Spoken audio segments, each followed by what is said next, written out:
Assalamualaikum warahmatullahi wabarakatuh. Sebelum kita mulai kisah yang penuh hikmah dan lucu ini, mari kita bersholawat kepada Nabi Muhammad sallallahu alaihi wasallam, agar kita diberikan panjang umur yang barokah. Jangan lupa subscribe dan berkomentar di bawah, karena subscribe dan komentar Anda sangat berarti bagi kami. Mari kita mulai kisahnya.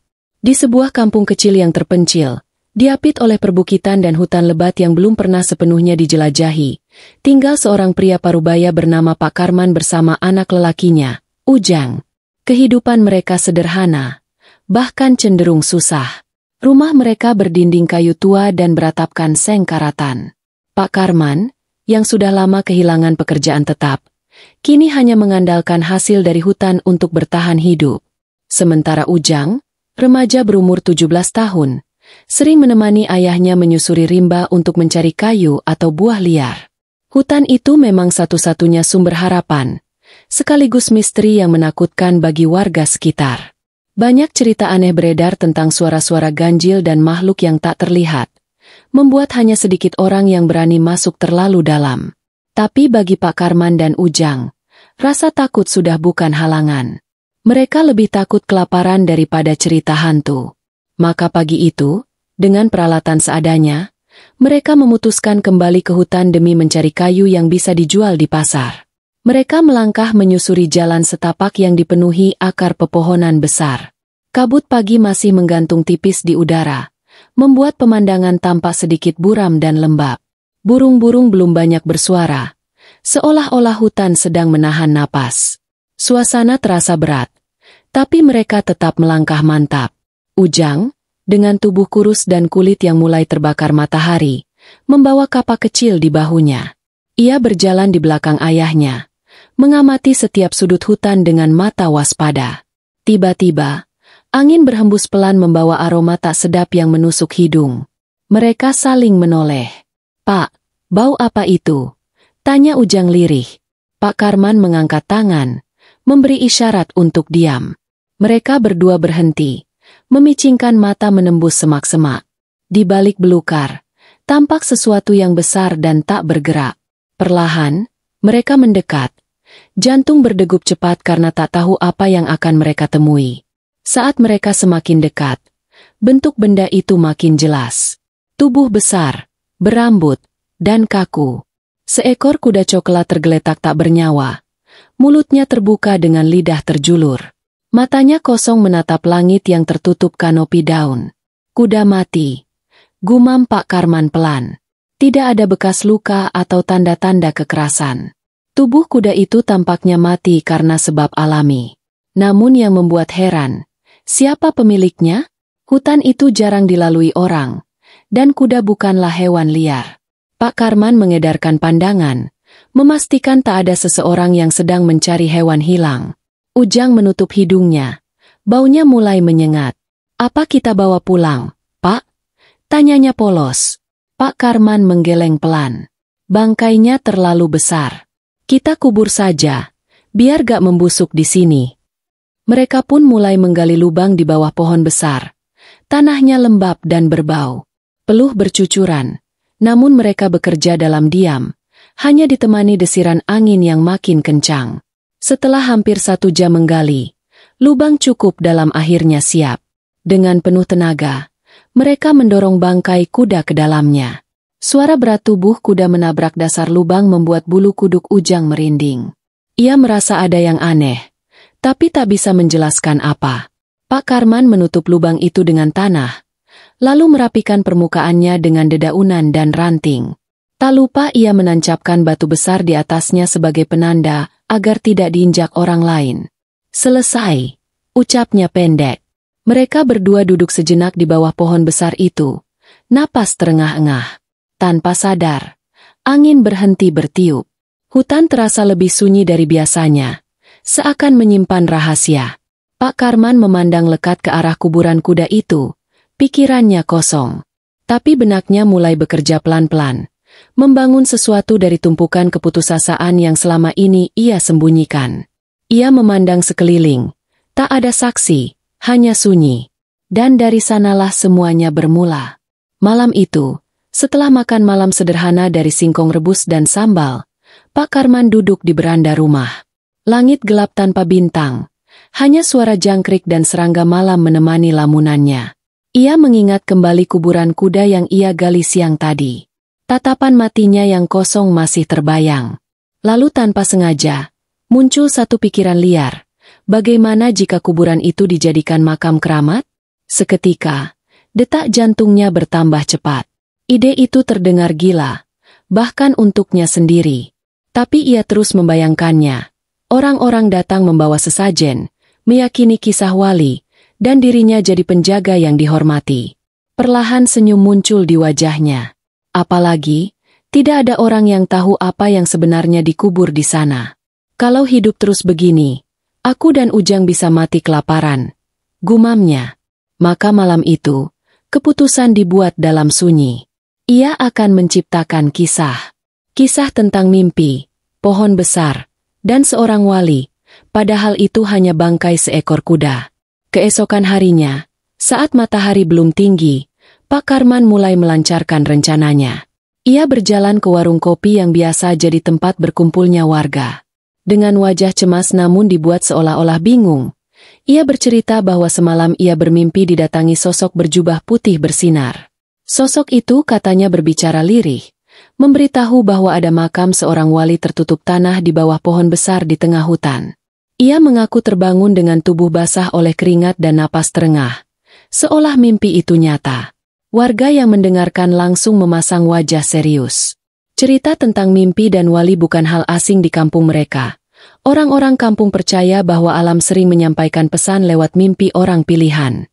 Di mimpi itu, tempatnya jelas di bawah pohon besar, dekat tanah yang agak menonjol. Ucap Pak Karman meyakinkan. Beberapa orang mulai saling pandang, sebagian penasaran, sebagian lagi was-was. Tapi rasa ingin tahu selalu lebih kuat dari logika. Hari itu juga, beberapa warga ikut Pak Karman menuju lokasi yang ia ceritakan. Mereka membawa cangkul, parang, dan sesajen sederhana. Perjalanan ke hutan terasa lebih cepat dari biasanya. Mungkin karena ketegangan yang menggantung di antara mereka. Saat tiba di tempat itu, suasana seketika berubah.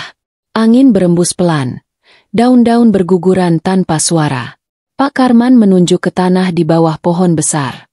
Di sini, katanya mantap. Salah satu warga mulai menggali sedikit, sekadar memastikan. Tak lama, mereka menemukan gundukan tanah yang terlihat seperti makam lama, berbentuk panjang dan ditandai batu besar. Warga langsung saling berpandangan. Benar juga katanya ini seperti kuburan. Bisik salah satu dari mereka. Tak ada yang curiga. Tak ada yang berpikir lebih dalam. Yang mereka lihat cocok dengan cerita mimpi Pak Karman.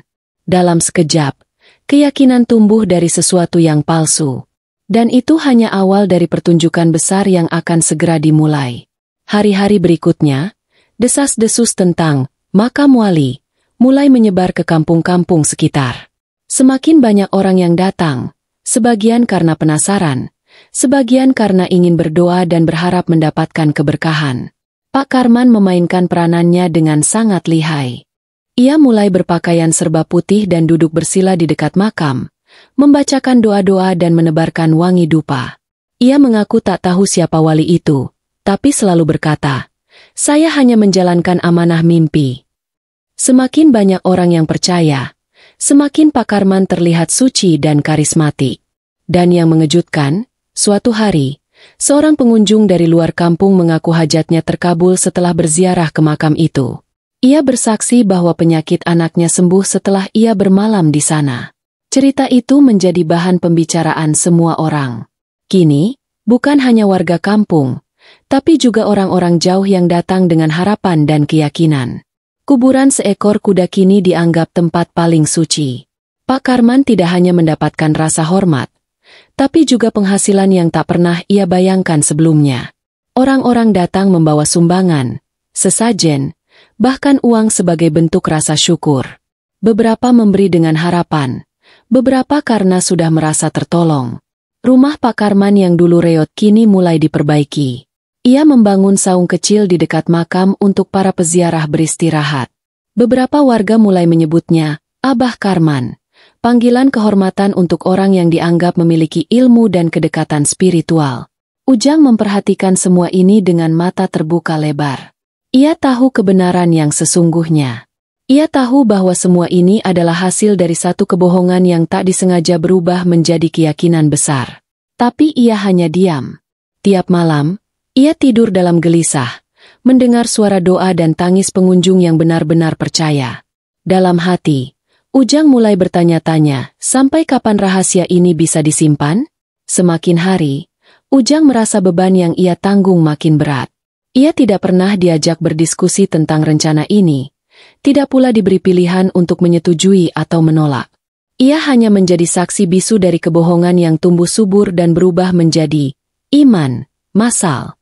Ujang mulai jarang bicara, bahkan kepada ayahnya sendiri. Ia lebih sering menyendiri, menatap pohon besar itu dengan perasaan campur aduk. Setiap doa yang dipanjatkan orang-orang di sana seperti cambuk yang menghantam nuraninya. Di satu sisi, ia melihat ayahnya kini hidup sejahtera, dihormati, dan akhirnya bisa memberi makan keluarga. Tapi di sisi lain, ia tahu semua ini rapuh. Jika satu orang tahu siapa yang benar-benar dikubur di sana, segalanya bisa runtuh. Dalam diam, Ujang berjanji dalam hati, suatu hari ia akan meninggalkan tempat ini. Ia tak ingin hidup di bawah bayang-bayang kebohongan yang besar. Tapi takdir punya caranya sendiri untuk mengulang sejarah. Setelah berbulan-bulan menyimpan rasa tak nyaman, Ujang akhirnya memutuskan pergi dari kampung. Ia pamit kepada ayahnya dengan alasan ingin mencari pekerjaan di kampung sebelah. Pak Karman tak banyak bertanya, hanya mengangguk pelan.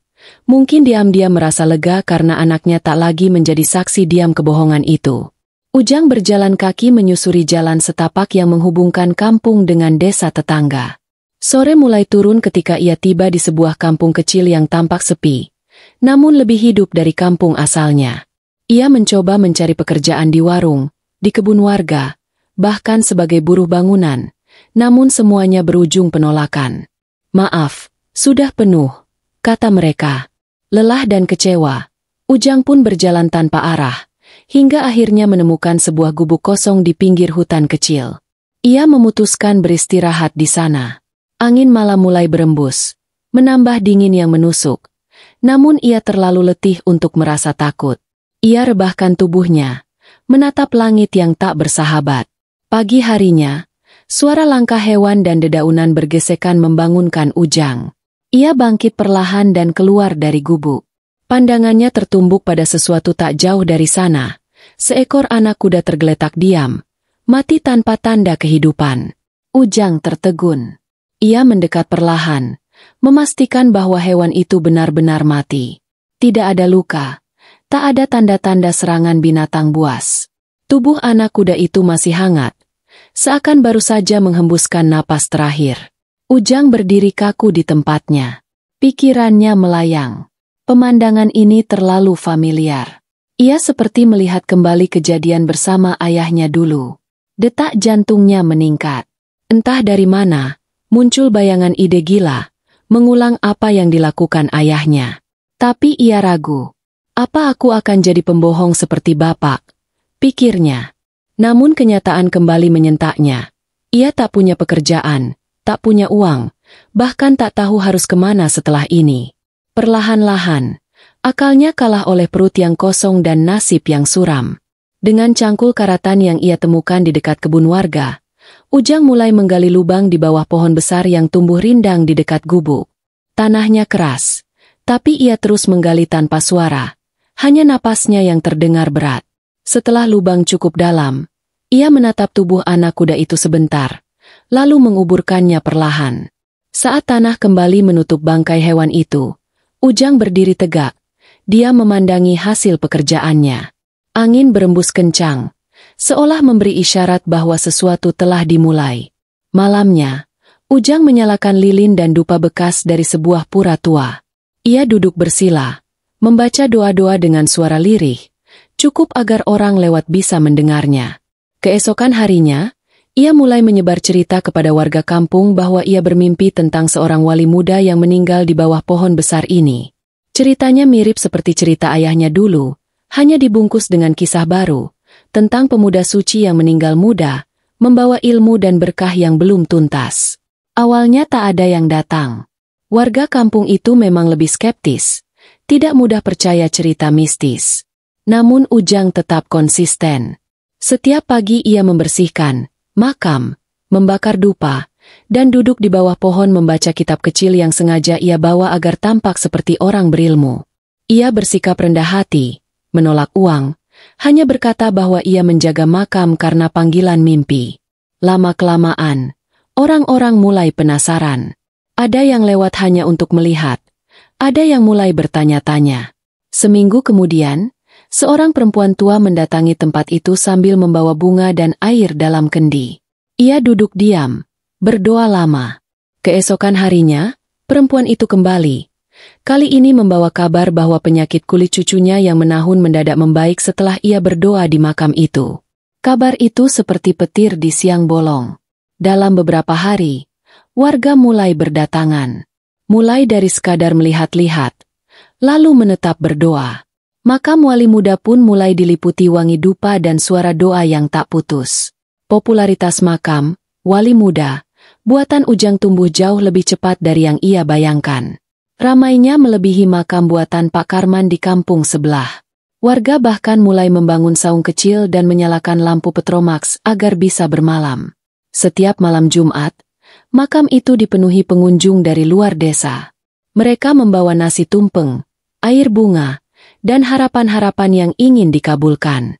Ujang hanya duduk di sisi makam, diam namun karismatik, membuat orang-orang semakin yakin bahwa ia memang dipilih untuk menjaga tempat keramat itu.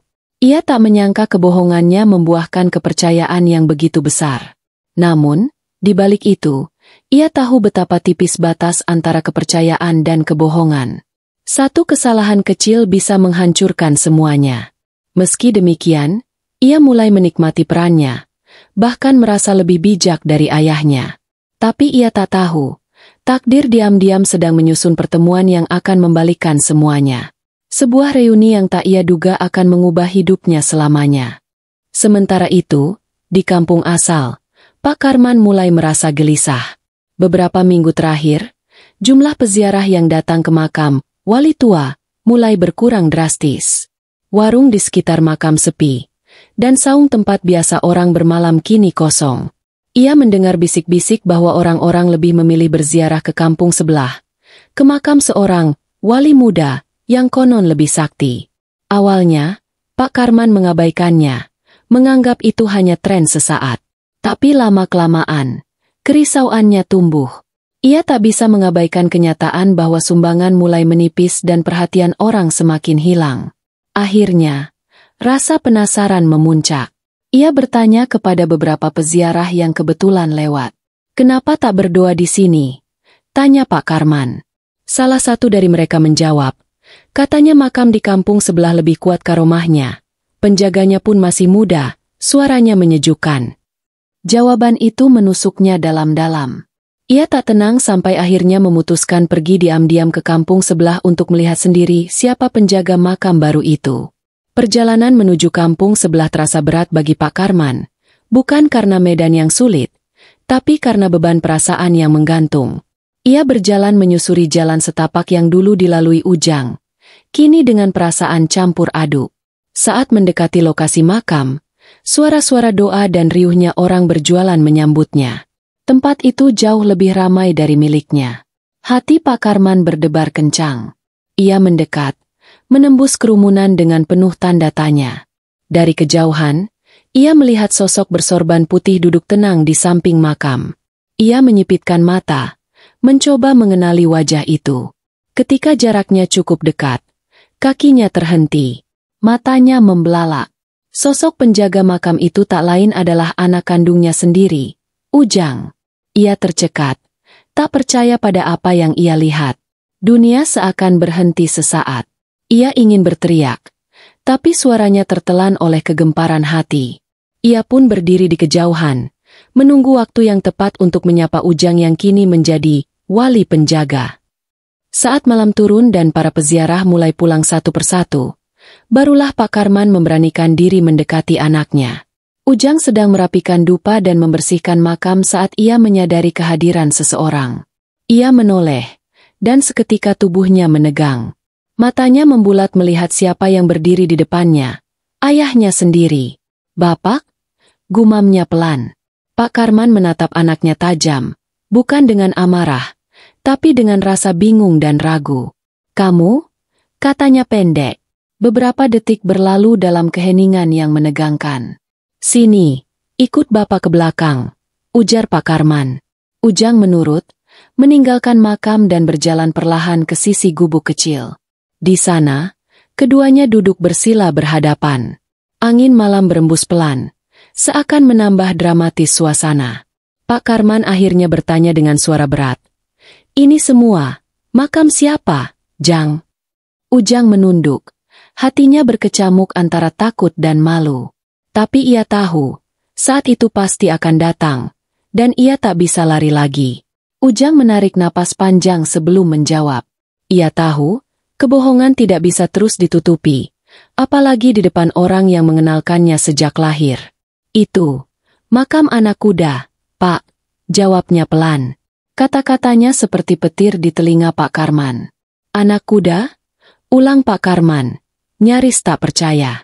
Ujang menatap ayahnya, lalu melanjutkan. "Saya cuma ngikutin jejak Bapak. Kalau Bapak bisa bikin makam keramat dari kuda, kenapa saya enggak?" Suasana jadi sunyi. Tak ada lagi suara doa. Tak ada lagi gema dupa.